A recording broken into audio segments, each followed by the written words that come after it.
प्रियदर्शी नायक बसपुर खंडतड़ा पंचायत बहुत खुशी अच्छी 5 मास अप्लाई करी पाई नी सरकार साहाय्य मत निहाती दरकार थिला मु पाई बहुत खुशी अच्छी मु सर जी कर्मकर्ता मैंने आसते बीडीओ महोदय जिला परिषद महोदय आमर एमएल महोदय मु समस्त को धन्यवाद जनाऊँ समस्त को विनम्र प्रणाम जनाऊँ मु बहुत खुशी अच्छी। भद्रक पंचायत समिति तरफ आज भत्ता बंटन कार्यक्रम कराइला जो थे कि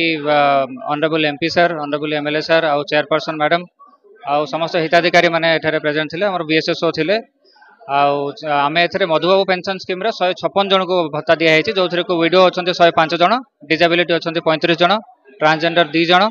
आउ ओल्ड एज रे आम 14 जन को भत्ता दिखाई आउ इंदिरा गांधी पेंशन योजना 198 जन को टोटाल दि जाए भत्ता जो थे कि विडो 15 जन आउ ओल्ड एज 183 जन को भत्ता दिखाई एसत समर अलाउंस आउ विंटर अलाउंस आम 400 टका लेखा अधिक समस्त को दिखाई ब्लॉक आज 354 जन हिताधिकारी को नूतन करी आज भत्ता प्रदान करागला जो कार्यक्रम माननीय सांसद उपस्थित थे जो प्रतिश्रुति निर्वाचन पूर्वर भारतीय जनता पार्टी ओडिशार 4.5 कोटी जनता को देइथिला आपण माने समस्त अनुभव करथुवे प्रत्येक प्रतिश्रुति को केवल प्रतिश्रुति नुहे जेपरि प्रतिश्रुति न रही जाऊ ताको मध्य कार्यकारी मात्र 1 वर्ष न पूर्ण ये सरकार कार्यकारी करुछि सेही परिप्रेक्षी आज नूतन करी जो 354 जन को आज भत्ता नूतन भत्ता प्रदान करगला सेतु मध्यरु अनेक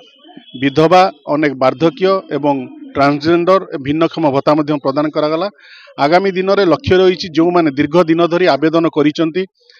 भत्तारू वंचित अच्छा तांको किपरि यथाशीघ्र भत्ता प्रदान करा जाय परिबो कारण समाज रे मुख्य स्रोत रे शामिल करिबा समस्त को मुख्य स्रोत रे शामिल करिबा नूतन सरकार लक्ष्य एवं उद्देश्य जो माने वार्धक्य अवस्था रे पहुंची आज समाज को दिग्दर्शन मार्गदर्शन देउचंती तांको पई मध्य सरकार चिंता करछि आगामी दिन किपरि समस्त हिताधिकारी जेपरी कौनसी योग्य हिताधिकारी जेपरी ये भत्तारू वंचित न रुहंती सेथिपाई सरकार काम करुछि चिंता करुछि मु आशा करुछि निश्चिंत आगामी दिन में खूब शीघ्र जो माने सबारू ये भत्तारू वंचित अछंती आगामी दिन में सरकार मध्य तांको कथा चिंता करी तांको मध्य ये योजना शामिल करिवे। धन्यवाद।